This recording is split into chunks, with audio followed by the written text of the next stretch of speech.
kami akan memaparkan materi mengenai remaja putus sekolah. Kami memenuhi tugas proyek penguatan profil pelajar Pancasila yang bertema rekayasa dan teknologi. Kami berasal dari SMA Negeri 13 Palembang, kelas 11 B4D, kelompok 4 yang beranggota 8 orang, Helsya, Indah, Rasya, Safira, Renita, Zidan, Nidia, dan Ahmad. Remaja putus sekolah adalah kelompok individu yang berada pada fase perkembangan remaja, biasanya antara usia 12 hingga 18 tahun, yang telah berhenti dari pendidikan formal yang seharusnya mereka jalani di sana.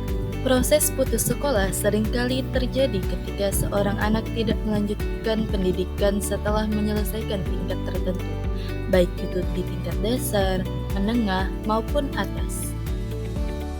Fenomena remaja putus sekolah juga mencerminkan tantangan yang lebih luas dalam sistem pendidikan, termasuk kebijakan pendidikan, kualitas pengajaran, dan ketidakmerataan akses terhadap sumber belajar yang memadai.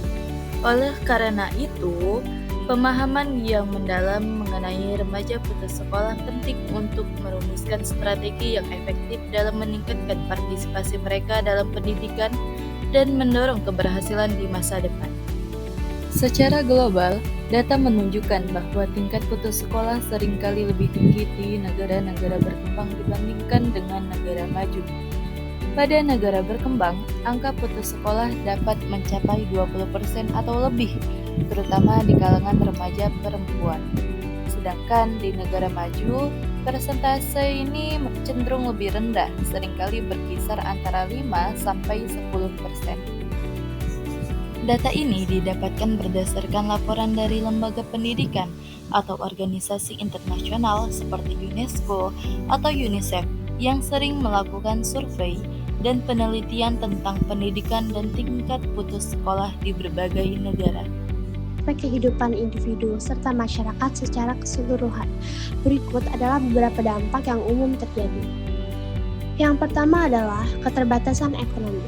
Remaja yang putus sekolah seringkali memiliki keterbatasan dalam mendapatkan pekerjaan yang baik, yang dapat mengakibatkan pendapatan yang lebih rendah dibandingkan dengan mereka yang menyelesaikan pendidikan. Yang kedua, rendahnya keterampilan. Tanpa pendidikan formal, remaja mungkin tidak memiliki keterampilan yang diperlukan untuk bersaing di pasar kerja, sehingga membatasi peluang karir mereka. Yang ketiga, kesehatan mental dan emosional. Putus sekolah dapat menyebabkan perasaan gagal, rendah diri, atau depresi. Remaja mungkin merasa tersaing dari teman sebaya yang melanjutkan pendidikan.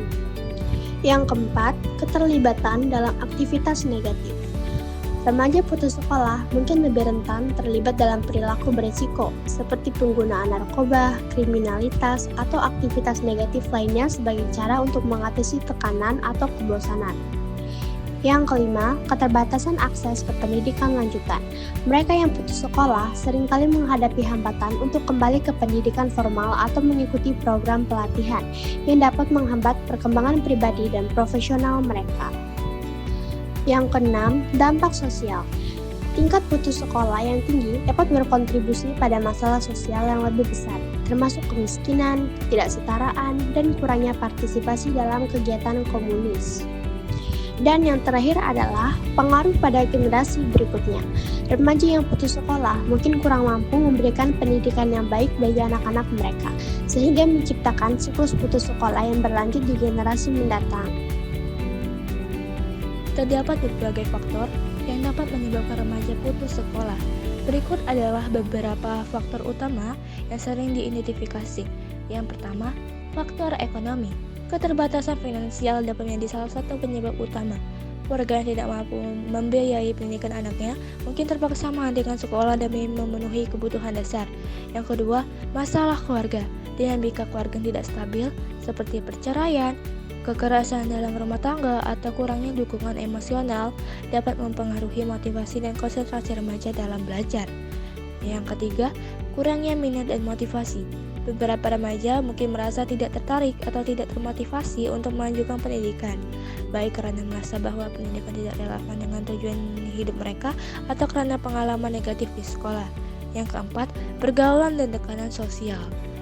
Pengaruh teman sebaya dan tekanan untuk bergaul dengan sekelompok tertentu dapat mendorong remaja untuk meninggalkan sekolah, terutama jika teman-teman mereka juga putus sekolah. Cara mencegah: 1. Peningkatan akses pendidikan. 2. Dukungan keluarga. 3. Peningkatan kualitas pengajaran. 4. Penguatan hubungan sosial. 1. Peningkatan akses pendidikan. Memastikan bahwa semua remaja memiliki akses yang mudah dan terjangkau ke pendidikan, termasuk transportasi, fasilitas yang memadai, dan materi pembelajaran. 2. Dukungan keluarga. Mendorong keterlibatan orang tua dalam pendidikan anak seperti memfasilitasi komunikasi antara orang tua dan guru, serta memberikan pendidikan kepada orang tua tentang pentingnya pendidikan. 3. Peningkatan kualitas pengajaran. Melatih guru untuk meningkatkan kualitas pelajaran dan menciptakan lingkungan belajar yang positif dan mendukung, sehingga siswa merasa dihargai dan termotivasi untuk belajar. 4. Penguatan hubungan sosial. Mendorong pembentukan hubungan yang positif antara siswa dan teman sebaya, serta antara siswa dan guru untuk menciptakan suasana sekolah yang inklusif dan mendukung.